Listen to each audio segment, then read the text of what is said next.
এবার আমরা যেটা আসি বর্ধমান ইউনিভার্সিটির আন্ডারে, দেখো government physical education college for women's, যেটা আছে হুগলি ওমেন্স চুঁচুড়া স্টেশনের পুরো পাশেই, তারপরে থেকে ওই ধান্যকল আছে সেই রিসার্চ সেন্টারের ভিতরে। তো তোমরা ওখানে চলে যেতে পারো, ঠিক আছে, এখানে অ্যাডমিশন করতে পারো।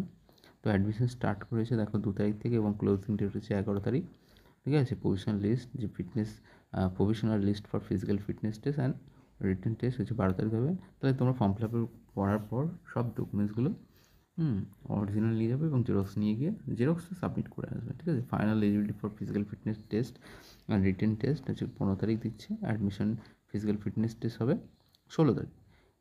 কম্বাইন প্রফেশনাল র্যাঙ্ক লিস্ট হচ্ছে কি 17 তারিখ। প্রফেশনাল ফার্স্ট মেরিট লিস্ট হচ্ছে 17 তারিখ। তো এই ডেটগুলো একবার তোমরা দেখে নেবে। আর অ্যাপিয়ারিং ক্যান্ডিডেট মে অ্যাপ্লাই, ঠিক আছে। যারা এইখানে দিয়েছে, যে অনেকে বলছে দাদা আমি ফর্ম ফিল আপ করতে পারছি না, আমার তো ফার্স্ট ইয়ার বা আমার থার্ড ইয়ার হয়তো হয়ে গেছে, এখন রেজাল্ট পাইনি, কিন্তু এদের অপশান আছে, আগে যাও গিয়ে দেখো অ্যাপিয়ার দিয়ে লিখবে, ঠিক আছে। আর আমি এখন ফর্ম ফিল আপ করছি না যেহেতু, আর যদি অসুবিধা হয় দরকার হলে আমি পরে একটা ফর্ম ফিল আপ করে দেবো, এখন একটু ব্যস্ত আছি। তো এখানে দেখো লাস্ট যে আপার এজ দিয়েছে 30 বছর হয়ে গেলে কিন্তু আর হবে না, ঠিক আছে। এবার এসটি এসসি ওবিসি তাদের একটু ছাড় আছে, কিন্তু লাস্ট যে এজ লিমিট দিয়েছে 30 ইয়ার্স, ঠিক আছে, মানে 30 বছর। এখান থেকে যারা করবে, নতুন রেজিস্ট্রেশন করবে, তার জন্য রেজিস্ট্রেশনের জন্য নিউ রেজিস্ট্রেশনকে এখানে ক্লিক করতে হবে, বোঝা গেল। এখানে দেখো একই, প্রত্যেকটা কলেজে এখন সফটওয়্যার একই হচ্ছে, তার জন্য কি এইভাবেই কিন্তু অ্যাকাউন্ট ক্রিয়েট করতে হচ্ছে। তাহলে এখান থেকে এটা হয়ে গেল। দেখো অ্যাডমিশন নোটিশটা জানো তোমরা যে দিয়েছে অ্যাজ পার দ্য যে রুলস রয়েছে এনসিটির, প্রত্যেকটা কলেজে এক, Banipur physical education college, Gitanjali যে প্রাইভেট কলেজ আছে সেটা, বর্ধমান ইউনিভার্সিটির মেন ক্যাম্পাসে এখন মানে এটা পাইনি, লিঙ্ক পাইনি, তো তার জন্য ওটা দেখাতে পারলাম না। আর তোমরা যদি পাও তোমরা একবার দেখে বা কলেজে গিয়ে কন্ট্যাক্ট করে নেবে, ঠিক আছে। তো এখানে যেটা দিয়েছে ফিজিক্যাল এডুকেশন বাণীপুর, যাদবপুর, কল্যাণী এবং হেস্টিংস। আর এখানে দেখে নাও ব্যাচেলর ডিগ্রি একই, 45% মার্কস। 50% মার্কস কাদের জন্য, যাদের যাদের কিন্তু ফিজিক্যাল এডুকেশন সাবজেক্ট নেই, ঠিক আছে, তাদের স্পোর্টস সার্টিফিকেট আছে তাদের জন্য, ঠিক আছে। এখানে দেখো কী কী থাকছে। 40 মার্কসের এক্সাম হচ্ছে, 50 মিনিট ড্যাশ থাকছে, মানে রানিং যে শাটেল রান আছে তার সাথে রয়েছে। দেখো 4x10 shuttle run, standing broad jump যেটা হেস্টিংসে দেখেছি সেরকম, স্কিল টেস্ট। এইখানে যেটা রয়েছে যে তোমার যদি স্পেশাল গেম থাকে তুমি সেই গেমসের স্কিল বা গেমসের যে দক্ষতা সেটা তুমি দেখাতে পারো। এখানে অনেকগুলো গেমস আছে, দেখো খোখো, কাবাডি, বাস্কেটবল, ভলিবল, ঠিক আছে। এইগুলো তোমরা একবার দেখে নেবে। মাল্টিপল চয়েস কোশ্চেন থাকছে 20 মার্কসে, সেটা শর্ট নোট টাইপের কোশ্চেন থাকছে একটা, ঠিক আছে, 5 marks, total 20 marks. Date of যে স্টার্টিং ফর্ম ফিল আপ কবে হচ্ছে এগুলো তো পুরো ডিটেলস একবার বলে দিয়েছি।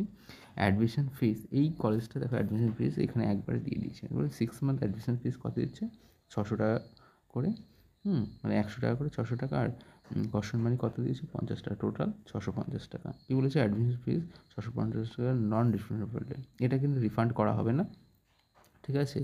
Tuition fees to be deposit to the college bank account, details mention আছে। এইবার তোমাদের যদি মনে হয় যে তোমরা কলেজ অ্যাকাউন্টেই কলেজে যোগাযোগ করবে, সেটা তোমরা কিন্তু এটা জয়েন করতে পারো। আচ্ছা, এখানে এই কলেজে ফিস তোমাদের দিতে হচ্ছে, gov physical education college for women's Hooghly, account number এটা দিয়েছে, নেম অফ দ্য ব্যাঙ্ক, এটা আইএফসি। একবার কলেজে যোগাযোগ করে নেবে যে ফিসটা কীভাবে পেমেন্ট করতে হবে। ফিসটা দিয়েছে তোমরা এবার কলেজে কনফার্ম করে নেবে কিসের জন্য ফিস দিচ্ছ তোমরা। নেক্সট দেখো মার্কস ডিস্ট্রিবিউশন কী কী দিয়েছে, দেখো 100 মার্কস আছে, 18, 12, 5, 5, 30 + 10, 20। কিসে কী আছে দেখো, মাধ্যমিকে কত হয়েছে 3 মার্কস, ঠিক আছে। এইচএসে 5 মার্কস, ইউজি আন্ডার গ্রাজুয়েট আছে 8 মার্কস, পিজি পোস্ট গ্রাজুয়েট যদি থাকে 2 মার্কস। এখানে মার্কস ডিভিশন একটু বেশি করেছে। ইন্টার স্কুল যদি থাকে তাহলে ফার্স্ট পজিশন 3 মার্কস, সেকেন্ড পজিশনে 2 মার্কস, আর থার্ড পজিশনে 1 মার্কস, ঠিক আছে। এইভাবে দেখো ইন্টার ডিস্ট্রিক্ট দিয়েছে। তো ন্যাশনাল যদি থাকে তাহলে 10 মার্কস। এই মার্কস ডিভিশনে এখানে করছে, তার মানে বোঝা যাচ্ছে যে হুগলি উমেন্স এটা বর্ধমান ইউনিভার্সিটির আন্ডারে। এখানে কিন্তু যেটা স্পোর্টসের জন্য বেসিক্যালি যাদের স্পোর্টস স্পেশালিস্ট আছে তাদের কিন্তু এখানে ডিমান্ড বেশি।